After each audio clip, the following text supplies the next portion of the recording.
estamos en este lugar para tu nombre celebrar y adorarte a ti. En gratitud y amor, Señor, pedimos hoy tu dirección. Queremos ser más como tú. Tu gloria llena este lugar. Renuévanos con tu verdad. Tu salvación está aquí en Filadelfia, Filadelfia, mi casa. Bienvenidos a la Iglesia Cristiana Filadelfia, un lugar de amor fraternal.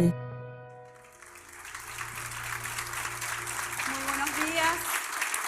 Que la abundante gracia, paz y bendición de nuestro Señor Jesucristo sea con cada uno de ustedes y con sus familiares.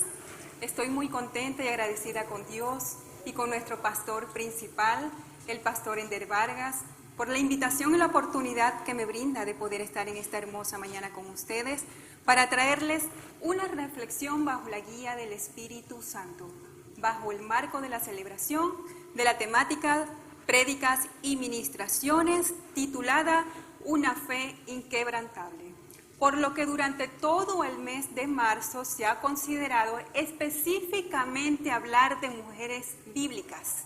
Mujeres que se destacaron no solo por tener fe, sino por tener una fe inquebrantable. Por lo tanto, los hijos de Dios estamos llamados a tener una fe inquebrantable. Y una fe inquebrantable es aquella que cree en Dios, que confía y descansa en el Señor. Una fe inquebrantable es una fe que no mira las circunstancias, sino que mantiene su mirada, está enfocado solo en Jesús. Una fe inquebrantable es una fe que no se rompe fácilmente, que no se quiebra, que no se debilita y no cambia. Asimismo, una fe inquebrantable es una fe que se forma en los momentos de gloria, en los momentos de bendición, en los momentos de abundancia y de prosperidad donde nos sobra el dinero. No. Una fe inquebrantable se forma y se desarrolla en los momentos de crisis, en los momentos de dificultad, en los momentos de prueba. Y yo les quiero preguntar a ustedes, ¿cuántas personas de las que están acá actualmente están pasando ahorita, están atravesando por un desierto? Levante su mano. Amado, sacúdale la arena al hermano que está a su lado. Porque si usted está limpio, es porque ya salió del desierto, o prepárese, porque en cualquier momento usted lo va a pasar. Por lo que les invito a buscar en sus Biblias, bien sea digital o física, lo pueden ver también en pantallas. Vamos a buscar en el Nuevo Testamento, específicamente en los Evangelios, en el libro de Mateo, capítulo 15, versículos del 21 al 28. Mateo, capítulo 15, versículos del 21 al 28. Y leemos la preciosa y hermosa palabra de Dios en el nombre del Padre, y del Hijo, y del Espíritu Santo. Saliendo Jesús de allí, se fue a la región de Tiro y de Sidón. Y he aquí una mujer cananea que había salido de aquella región. Clamaba diciéndole: Señor, Hijo de David, ten misericordia de mí. Mi hija es gravemente atormentada por un demonio. Pero Jesús no respondió palabra. Entonces, acercándose a sus discípulos, le rogaron diciendo: Despídela, pues da voces tras nosotros. Él respondiendo dijo: No soy enviado sino a las ovejas perdidas de la casa de Israel. Entonces ella vino y se postró ante él diciendo: Señor, socórreme. Respondiendo él le dijo: No está bien tomar el pan de los hijos de Dios y echarlos a los perrillos. Y ella dijo: Sí, Señor. Pero aún los perrillos comen de las migajas que caen de la mesa de sus amos. Entonces respondiendo Jesús dijo: Oh mujer, grande es tu fe. Hágase contigo como quieres. Y su hija fue sanada desde aquella hora. Oremos. Padre, gracias. Gracias por tu palabra, porque es viva y eficaz. Gracias porque en esta mañana podemos estar reunidos en tu santo nombre. Te pedimos en el nombre poderoso de Jesús que sea tu palabra hablando a nuestros corazones, que puedas confrontarnos, que puedas consolarnos, que puedas transformarnos y edificarnos, para crecer, para madurar y sobre todo, Padre, para fortalecer nuestra fe. Todo esto te lo pedimos con necesidad, con acción de gracias y ruego, en el nombre poderoso de Jesús. Amén y amén. Y he titulado la reflexión de hoy, La fe que Dios elogia. Y vamos a hablar de una mujer que no solo tenía fe, sino que esta mujer tenía una gran fe. Por lo que de esta enseñanza vamos a aprender una lección magistral de lo que es el concepto, la naturaleza y el tipo de fe que deben tener todos los creyentes en estos tiempos tan difíciles que estamos viviendo como nación. Veamos qué nos dice el evangelista Mateo en el versículo 21. Lo vamos a leer por parte, versículo por versículo, ¿les parece? Nos vamos al versículo número 21 y vamos a dejar nuestras Biblias abiertas. Saliendo Jesús de allí, de Palestina, se fue a la región de Tiro y de Sidón. Tiro y Sidón son dos comunidades, dos ciudades que se encuentran en Canaán, específicamente al norte, lo que hoy es el Líbano. En ese sentido, el versículo 22 dice, y he aquí una mujer cananea. ¿Cómo era la mujer? Que había salido de aquella región, de Sidón, clamaba diciéndole, Señor, Hijo de David, ten misericordia de mí. ¿Cómo era la mujer? De esta mujer solo se sabe que era cananea, porque la Biblia no da detalles de su nombre ni especifica su historia en ningún otro lado. Solamente se sabe que era cananea. ¿Me sigue? Y ya esta mujer, por ser cananea, ya ella tenía muchísimas desventajas. Tenía limitaciones y sobre todo muchas barreras culturales. ¿Debido a qué? Número uno, era mujer. La mujer en el sistema cultural de aquel tiempo, en la parte judía, no se le permitía hablar en público. Número dos, esta mujer era gentil y era extranjera, por lo que se destacaba de que esta mujer era mala, pagana e idólatra. Asimismo, Marcos, en un pasaje paralelo a este, dice que esta mujer era sirofenicia de nacimiento, por lo que se descarta totalmente que esta mujer era una oveja perdida del pueblo de Israel que se había ido a vivir a esa región. En ese sentido, Canaán específicamente significa comerciar, negociar y vender. Los cananeos representan los enemigos del pueblo de Israel. Asimismo, tienen unas características específicas. Dicen que eran malos, que eran paganos, idólatras, pervertidos de la peor clase. Eran agresivos, adoraban otros dioses como Moloch, Baal y la diosa Astoret y otros demonios más. Practicaban ritos demoníacos y asesinaban hasta los niños. Por lo que se puede deducir que esta era una comunidad totalmente idólatra y apartada de Dios. Y lastimosamente, amado, esta es la realidad actual de toda Latinoamérica. Latinoamérica es hoy en día un Canaán, porque muchas personas dicen ser cristianas, pero se comportan como paganos. Vemos cómo a nivel mundial todo se comercializa, todo se vende, todo se quebranta, todo se corrompe.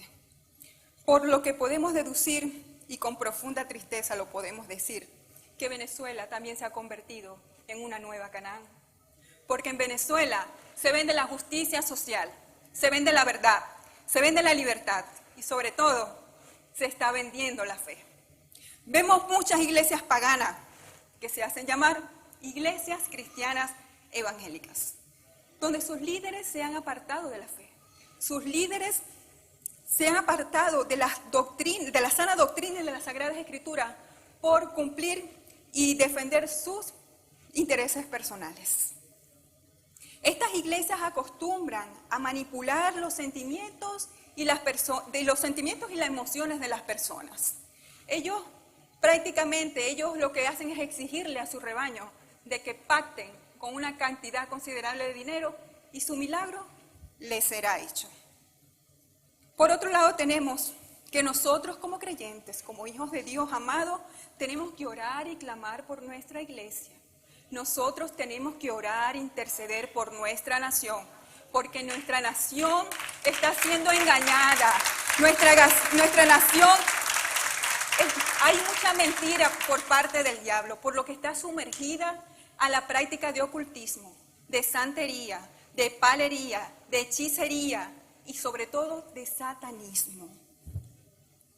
Venezuela está sumergida en la superstición, porque hoy en día te venden y te dicen que si tú confiesas, si tú declaras y tú profetizas, todo te será hecho. Con solo soltar la palabra, tu milagro será hecho. Asimismo te venden la confesión de fe positiva, que es tu palabra la que tiene poder y no la de Dios. Y esto, amado, está pasando porque la gente tiene comezón de oír la palabra de Dios, pero están siendo engañados. ¿Por qué? Porque la única manera que nosotros tenemos acceso al cielo es por Jesús. Pues la gente cree que la religión es la que la conduce a Dios. No, Jesucristo es el único que te conduce al cielo. Asimismo, te venden un evangelio light donde no te exigen santidad ni pureza, sino que te dicen que tienes luz verde para hacer todo lo que tú quieras. Pero que dice la palabra de Dios, que sin santidad nadie verá a Dios. Y que estas cosas no son para que nadie se gloríe. Por otro lado tenemos que mucha gente no quiere servir. ¿Saben por qué? Porque no se quieren alinear a la voluntad de Dios. No se quieren santificar ni se quieren consagrar. Quieren seguir viviendo su vida con luz verde. Asimismo te venden una fórmula mágica, que cuando recibes a Jesús en tu corazón, todos tus problemas se acabarán. Por arte de magia se van a ir.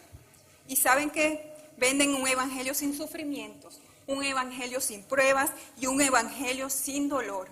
Estas iglesias antibíblicas, estas iglesias cananeas han quebrantado el concepto original de lo que es la fe. Han quebrantado la naturaleza de la fe. Ellos han quebrantado que ya Cristo no es la prioridad. Ya la cruz no es la prioridad. Predicar el evangelio no es la prioridad.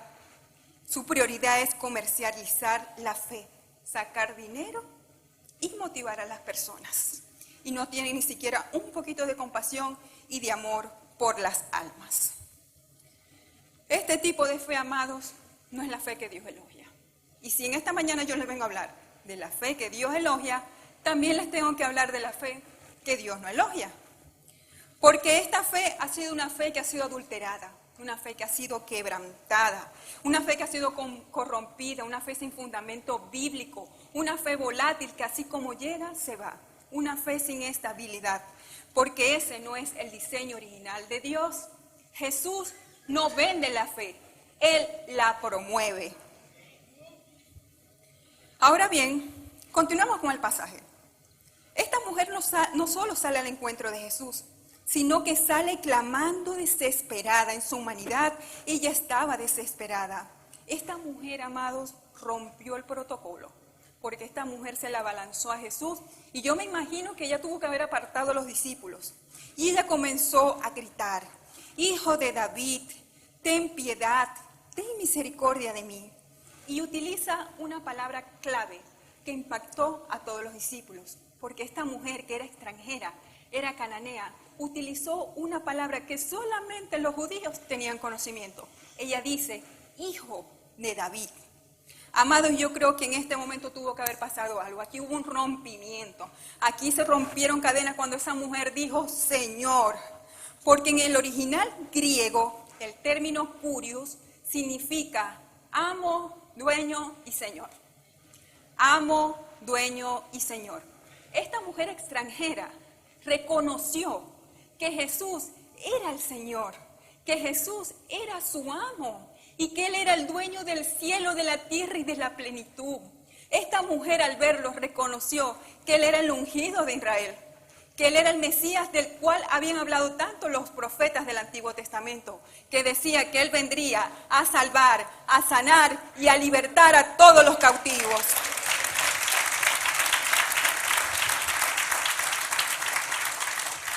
Asimismo, ella ruega e insiste porque ella había oído de Jesús. Pero ella tenía la certeza que si el Jesús que ella había escuchado iba a salvar al pueblo de Israel, ella creía que también había una esperanza de salvación para ella. Por eso esta mujer clama y puso toda su confianza y toda su esperanza en Jesús. Asimismo, es importante destacar que Dios en su soberanía preparó todo este encuentro, porque los discípulos estaban siendo formados. Pero los discípulos para ese momento, al referirse a Jesús, le llamaban era Rabí, le decían maestro, y no lo reconocían como Señor. Por lo que el Señor preparó este encuentro para demostrarles a ellos que era necesario que ellos le reconocieran como su Señor. Aun cuando los discípulos tenían todo, ellos tenían los profetas, tenían la palabra de Dios, tenían la ley, es decir, que ellos tenían todos los recursos y toda la teología y toda la letra. Pero ¿saben qué les faltaba? Fe.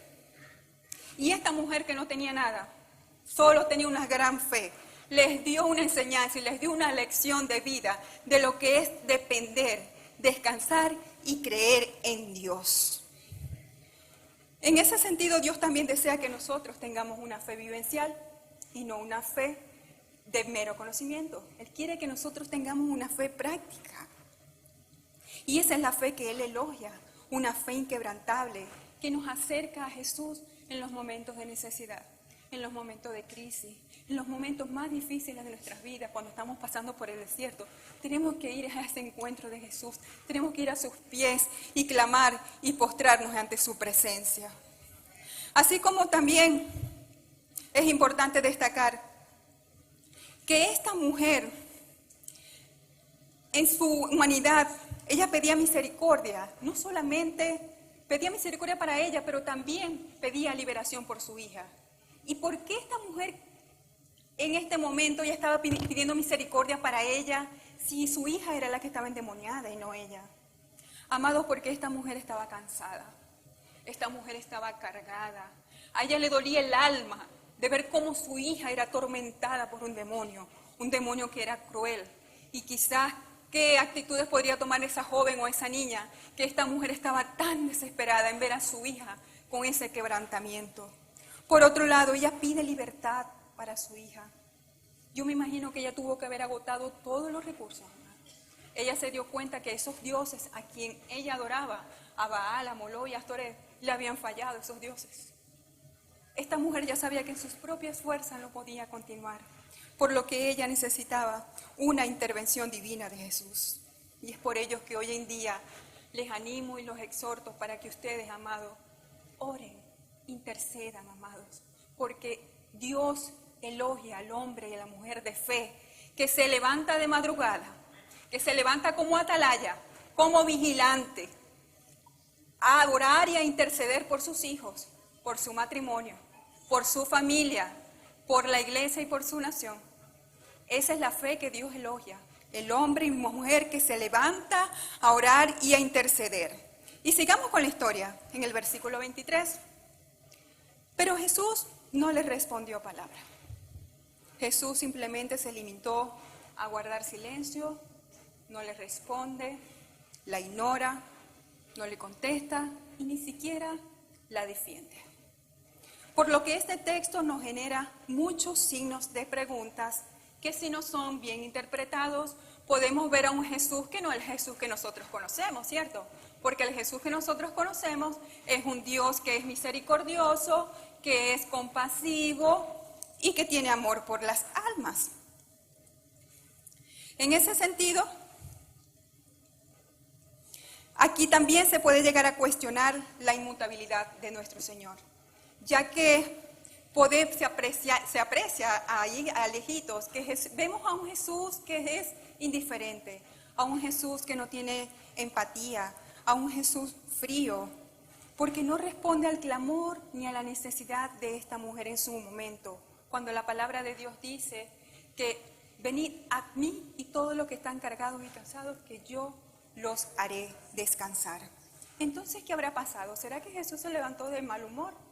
¿O que Jesús ese día cambió de repente su forma de pensar y simplemente no quiso hacer nada? Amado, no, Dios no cambia. Él es el mismo ayer, hoy y siempre y por los siglos de los siglos. Amén. Y obviamente este texto tiene una explicación. Ayúdame, Dios mío. Ya que Jesús sabía que la mayor necesidad que tenía esta mujer era de él. Pero muchas veces lo primero que Dios hace cuando nosotros oramos y clamamos es guardar silencio. ¿Y saben por qué lo hace? Porque nosotros no estamos alineados, no estamos orando alineados a la voluntad de Él, sino queremos imponer nuestra voluntad por encima de la voluntad divina. Y Dios no nos da lo que nosotros queremos, Él nos da lo que nos conviene. Y en su tiempo, amados, porque la voluntad de Dios es buena, agradable y perfecta. ¿Cuántos de ustedes han experimentado el silencio de Dios? Levanten sus manos. ¿Cuántos han experimentado el silencio de Dios? Es fuerte, ¿verdad? Porque Dios se hace esperar. ¿Pero saben por qué? Porque todas las cosas son en su tiempo y no en el tiempo de nosotros, amados. Por eso, porque Dios es soberano. ¿Pero saben qué? Satanás también utiliza el silencio de Dios. Lo utiliza para sembrar dudas en las personas, para sembrar temor. Y ¿saben qué? Dios es bueno, nos responda o no nos responda nuestras oraciones. En ese sentido y en ese lapso de espera, Dios nos desafía a forjar una fe inquebrantable. Porque a ninguno de nosotros nos gusta pasar por el taller del maestro, no nos gusta estar en sus manos, no nos gusta ser transformados ni moldeados, y mucho menos cuando somos metidos en el horno y Dios le da más volumen, porque es allí donde se va a fundir nuestro ego, nuestro carácter, nuestra altivez y nuestra arrogancia, y de allí vamos a salir perfeccionados. Por lo que muchas personas llegan a esta parte de la historia, llegan a este versículo, llegan hasta aquí porque su fe es débil. Se cansan, abandonan, tiran los guantes, dejan de luchar, porque son personas con una fe frágil, una fe fácil de quebrantar. Y de hecho muchos se rinden y se entregan al abandono, se entregan a la muerte, se entregan a los vicios, se entregan al alcohol. Se rinden y dejan de conquistar, dejan de perseverar, porque son personas inconstantes y de doble ánimo. Son personas inestables y normalmente este tipo de personas suelen apartarse y alejarse de Dios y de la iglesia. ¿Ustedes no han notado que hay hermanos que andan de iglesia en iglesia? Ellos andan buscando el líder perfecto, el pastor perfecto y la iglesia perfecta. Ellos no encajan en ningún lado, porque a todo le encuentran defecto. Por otro lado, tenemos unos hermanos que se amargan porque un líder, un pastor o un hermano pasó y no lo saludó. La muerte. Otros se enfadan porque no los dejaron sentar en la silla de adelante. Otros porque no los dejaron estacionar donde el hermano de estacionamiento les dijo que se ubicara. Ellos salen enojados, salen alzados. Incluso hasta verbalmente han ofendido a servidores de esta casa. Por otro lado, tenemos hermanos que se sienten ignorados porque los dejaron en visto. ¿Sí han escuchado eso, verdad? Líderes que se enojan porque no los pusieron a predicar. Amados, suelten eso. Eso no es de Dios. Suéltenlos, amados, porque estas personas necesitan ser transformadas por el poder del Espíritu Santo, amados. Y que sea urgentemente, porque si no vas a vivir toda su vida amargados, frustrados y decepcionados. Y ciertamente el ser ignorado, rechazado, incluso maltratado, afecta la identidad de las personas que son más vulnerables. Las personas que son débiles en la fe se afectan cuando lo maltratan, cuando lo rechazan, cuando lo ignoran. Y realmente vemos que muchas personas abusan del poder y de la autoridad que le ha sido delegada. Utilizan su autoridad para maltratar, para humillar y para abusar de la bondad y de la generosidad de los hermanos. Por lo que en el nombre de Jesús reprendemos de esta iglesia todo espíritu de dominio, todo espíritu jezabélico en el nombre poderoso de Jesús. Porque este espíritu no solo aflige, oprime a las mujeres. Este espíritu también opera en los hombres. Así que lo reprendemos en el nombre de Jesús. No obstante, continuamos, porque este versículo tiene otras explicaciones que tienen que ver exactamente con la fe que Dios no elogia. En segundo lugar tenemos, porque primero habíamos hablado de la fe que Dios no elogia, es cuando las oraciones no son contestadas porque no oramos alineados a su voluntad. Y como segundo punto tenemos que el Señor no elogia la fe de la mujer y el hombre, que cuando ora, él cree que está orando con fe. Y lo que está haciendo es que le está dando órdenes a Dios y a los ángeles. Ay, amada. A Dios no le gusta que le digamos lo que va a hacer, cómo lo va a hacer y cuándo.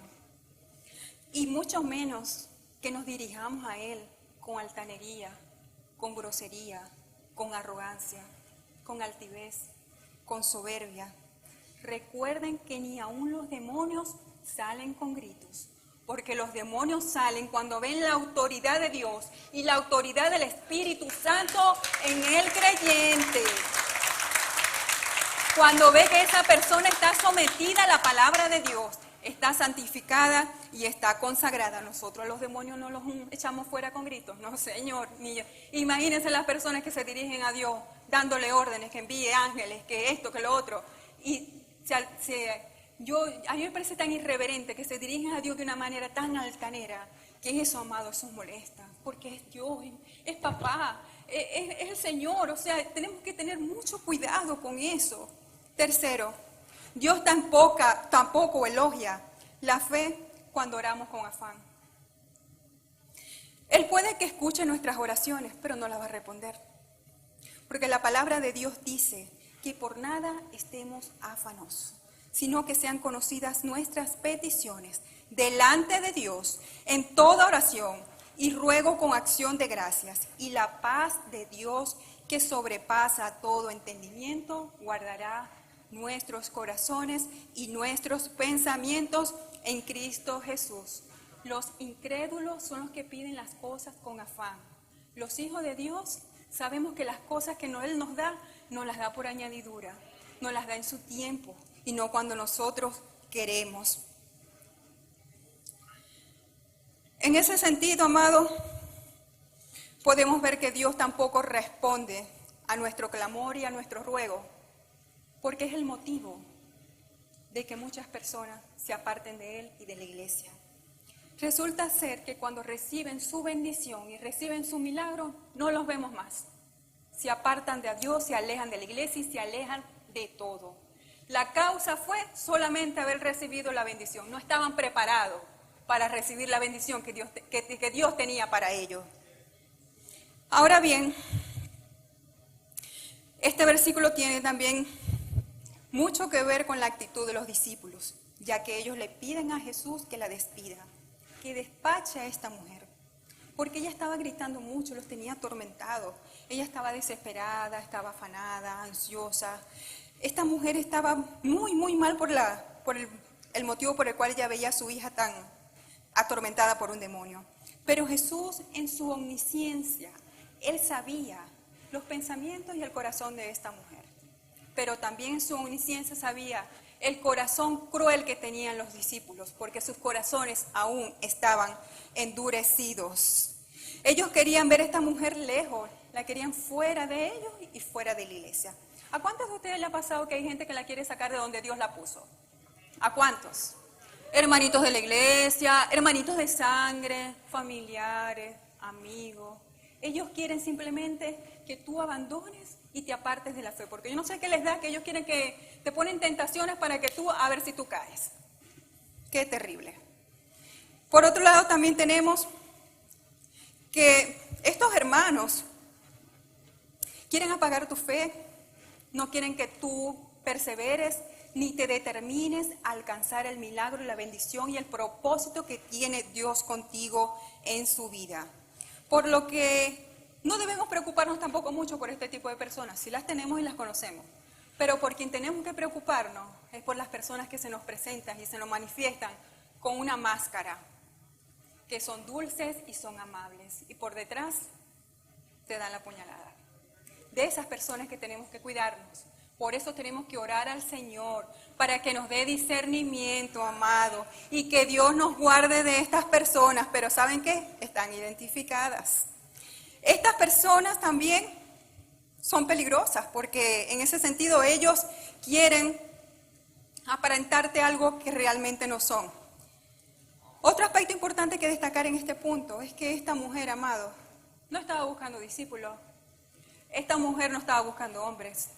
Ella diría, ¿qué les pasa? ¿Qué les pasa a ustedes? ¿Por qué me quieren sacar y alejar si yo no vengo a hablar con ustedes? Yo vengo a hablar es con el Rey de Reyes y con el Señor de Señores. Yo no vengo a hablar con ustedes, discúlpenme. Sencillamente esta mujer se determinó a resistir.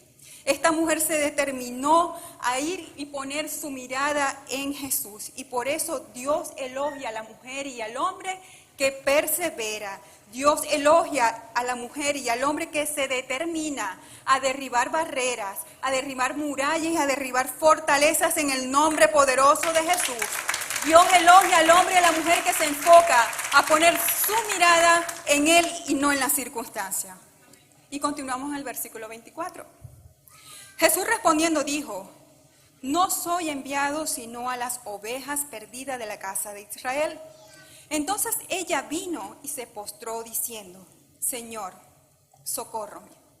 Jesús utilizó palabras muy duras, pero con realidad cultural, ya que él afirma que él había sido enviado, era para predicarles el evangelio del cielo a los judíos, al pueblo de Israel.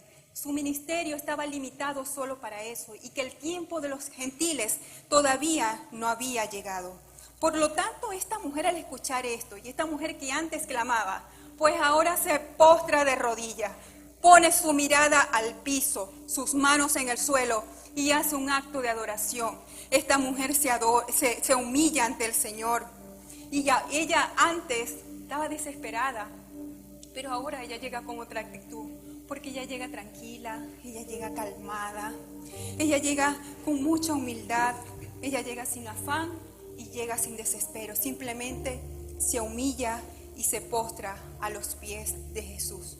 Ella viene a su presencia mostrando una dependencia absoluta en Jesús. Ella llegó con un corazón contrito y humillado. Esta mujer llegó y se presentó ante Jesús y le presentó su necesidad y le entregó todas sus cargas.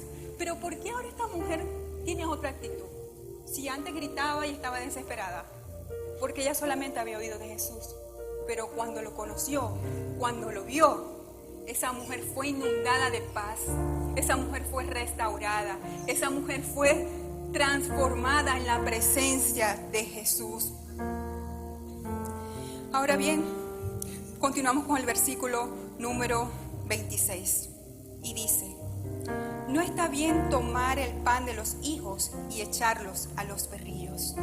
Jesús responde al segundo clamor de esta mujer, empleando una figura retórica. Y quizás esta mujer estaba esperando de parte de Jesús, era una palabra de motivación y de aliento, pero no, Jesús fue más fuerte con ella porque le dice que no está bien tomar el pan de los hijos y echarlos a los perrillos. El término perro en aquel tiempo en la cultura judía era utilizado únicamente para expresar desprecio y ofender a las personas extranjeras. Pero Jesús utiliza aquí un diminutivo. Él suaviza la palabra perro y lo coloca perrillo. Porque Él se está refiriendo a una mascota, a un perro doméstico, a un cachorrito, de esos que tenemos en la casa, que cuidamos y le damos comida. Por eso Él suaviza esta palabra y le dice perrillo, ya que el propósito de la prueba no era demostrar si ella tenía o no tenía fe. El propósito de la prueba no era ver hasta dónde esta mujer iba a resistir, a ver hasta dónde iba a llegar. No, amado. El propósito de esta prueba era para darnos una lección de vida a nosotros y a los discípulos, porque ellos no tenían suficiente fe. Ellos necesitaban creer, depender y descansar en Jesús. Y por medio del testimonio de esta mujer, Dios se los está enseñando en esta gran lección. Por lo tanto, esta gran mujer quizás pudo haberse retirado humillada, ofendida, mas sin embargo, ella perseveró, argumentando con humildad, con mansedumbre y astucia. Sí, Señor, es cierto. Estoy de acuerdo con lo que usted me ha dicho. Pero aún los perrillos comen de las migajas que caen de las mesas de sus amos. ¿Ustedes saben qué es migajas? ¿Han escuchado? Migajas es el popular pan sin levadura, lo que nosotros conocemos como el pan de pita. Ese pan era cortado, tomado en la mano, se metía en el plato, se recogía la comida y se llevaba a la boca. Cuando ese pan ya era humedecido, bien sea por los alimentos o por lo que estaba consumiendo, ese pan era desechado, era lanzado a los perros, a los perrillos. El mismo pan que estaban comiendo los de arriba lo comían los de abajo. Por lo que, amados, las migajas también representan lo que hoy en día son los tenedores y los cuchillos, que es lo que estamos comentando.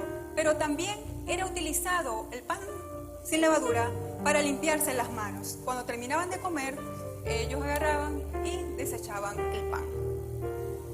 Por lo tanto, esta mujer, ella no estaba... Ella admitía que no importaba comer migajas de las que caían en la mesa, porque esas migajas, ¿saben qué? Que tenían la misma sustancia de lo que ellas estaban comiendo. El mismo pan que estaban comiendo los de arriba, lo estaban comiendo los de abajo. Porque la palabra de Dios dice que a los suyos vino y los suyos no les recibieron, mas a todos les dio la potestad, más a todos los que les recibieron, a los que creen en su nombre, les dio la potestad de ser hechos hijos de Dios. Esta mujer solo aspiraba, amado, a alcanzar un poco de misericordia que los elegidos habían rechazado. El rechazo de unos fue la oportunidad para otros. Y Jesús en este texto nos está presentando el alcance del reino de los cielos para todos y para todas las naciones. Porque Jesús es el pan de vida. Y la mesa está servida para todos aquellos que quieran venir a sentarse con el Rey. Jesús tiene sus brazos abiertos y su corazón para recibirte, porque Él es el pan de vida. Y que solo por la fe y por la gracia de Dios es que nosotros tenemos entrada al cielo. Versículo 28. Y entonces respondiendo Jesús dijo: oh mujer, grande es tu fe. Hágase contigo como quieres. Y su hija fue sanada en aquella hora. La fe inquebrantable de esta mujer, la gran fe, llevó a que su hija fuera libre del poder del mal y de las tinieblas.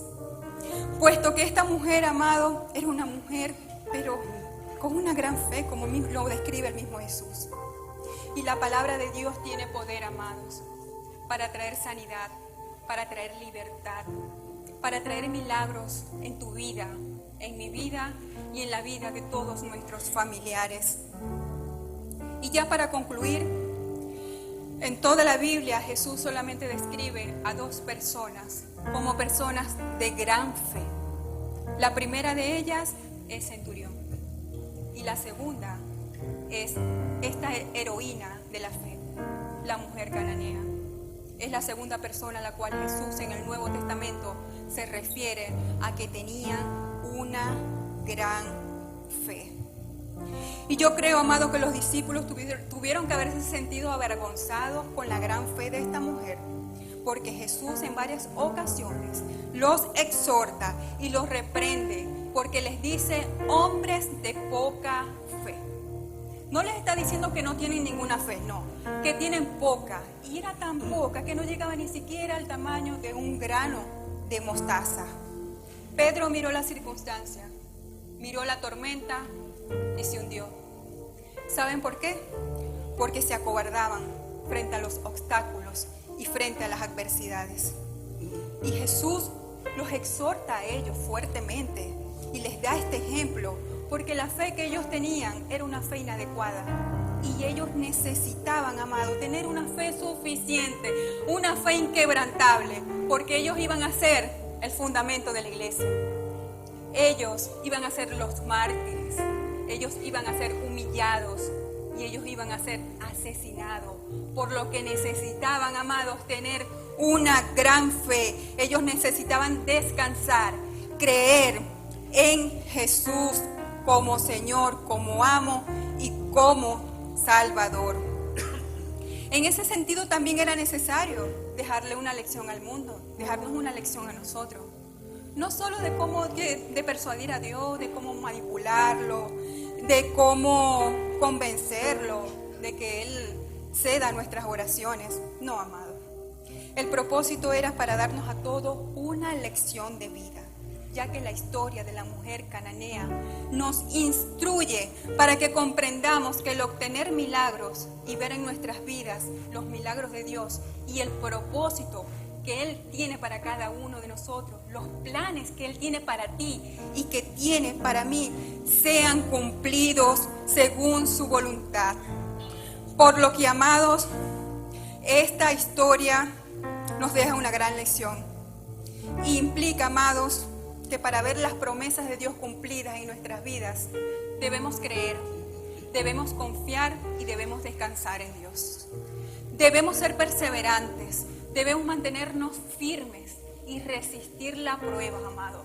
Resistir el proceso, resistir la crisis. Asimismo, esto también implica de que nosotros no podemos ver la circunstancia, no la veamos. Solamente tenemos que enfocarnos y ver a Jesús. También implica que debemos tener una fe inquebrantable, porque la gente quiere bendición sin el proceso. Y el proceso es necesario. En el proceso es donde usted es formado. En el proceso es donde usted es preparado para ser más que vencedores en Cristo Jesús, autor y consumador de la fe. Así que la fe de la mujer cananea es la fe que Dios elogia. Así que les invito a ponerse sobre sus pies si nada se los impide para que estemos orando. Asimismo le hago una invitación a todas las personas que necesitan a Jesús en su vida. Esas personas que necesitan tener un encuentro personal y genuino con Jesús. Repita y haga esta sencilla oración conmigo. Incline su rostro. Señor Jesús, te necesito. Quiero tener fe, no solo para salvación, sino una fe inquebrantable, una gran fe, como la fe de la mujer cananea. Hoy reconozco que soy pecador y me arrepiento de mis pecados. Perdóname, libértame, sálvame, Señor. Perdóname, Padre. Inscribe mi nombre en el libro de la vida. Dame vida eterna, fortaléceme, levántame, guárdame y protégeme. Amén y amén. ¿Cuántas personas repitieron esta oración conmigo? Levante su mano. Dios le bendiga, Dios le bendiga, Dios le bendiga. Por acá tenemos a la hermana Zulay, un equipo de atención a nuevos convertidos. Las personas que levantaron su mano pueden pasar con nuestras hermanas, que ahí van a ser atendidos y se les van a dar los primeros pasos para que usted comience a caminar en los caminos de la fe. Por lo que me gustaría orar por ustedes, amados. Padre, en el nombre de Jesús te damos gracias. Gracias porque hoy pudimos estar reunidos en tu santo nombre. Te damos gracias, Padre, porque tú eres omnisciente. Tú conoces nuestro corazón y aún los pensamientos más profundos. Te damos gracias, Padre, porque tú eres omnipresente. Tú estás con nosotros en medio de la prueba, en medio del proceso, en medio de la dificultad. Tú estás con nosotros, Padre, así estemos pasando por el valle de sombra o de muerte, tú nos llevas en tus brazos. Gracias, Padre, porque tú estás allí con nosotros. Te damos gracias porque tú eres omnipresente, Señor. Tú estás allí, Señor. Te damos gracias porque tú eres todopoderoso, porque tú tienes el poder para sanar, para libertar, para restaurar y para libertar sobre todo, Señor, al cautivo. Por eso te pedimos en el nombre de Jesús que en esta mañana tú puedas traer sanidad, Señor, puedas traer libertad y puedas responder responder a las oraciones que nuestros hermanos tanto han clamado, Señor, y tanto han rogado. Te pedimos que en el nombre de Jesús, que tú los acompañes a ellos en cada una de sus pruebas. Asimismo te pedimos, Padre, que seas tú fortaleciendo su fe, que seas tú levantándolos, que seas tú, Señor, guiándoles a cada paso y a cada decisión que ellos vayan a tomar. Ayúdales, Señor, para que ellos puedan tener una fe inquebrantable, Señor, y que ellos puedan, Padre, interceder, orar, levantarse de madrugada a batallar en el mundo espiritual, Padre, que ellos se levanten a derribar fortalezas, a derribar argumentos, a derribar gigantes en el nombre poderoso de Jesús. Ayúdales, Señor, a cultivar una relación contigo, que ellos puedan descansar en ti, que ellos puedan, Padre, dirigirse a tu presencia con paz, que ellos puedan dirigirse calmados, tranquilos, sin afán, que ellos puedan sentir, Padre, que tú eres quien los llena de paz, Señor, y que solamente en tu presencia es que tenemos plenitud de gozo, Padre. Ahora que nos dirigimos, Padre, a nuestros hogares o donde quiera que vayamos, que sabemos que nos vamos de acá, pero más no de tu presencia, Señor. Llévanos con bien. Gloria llena este lugar, renuévanos con tu verdad. Tu salvación está aquí en Filadelfia, Filadelfia, mi casa. Bienvenidos a la Iglesia Cristiana Filadelfia, un lugar de amor fraternal.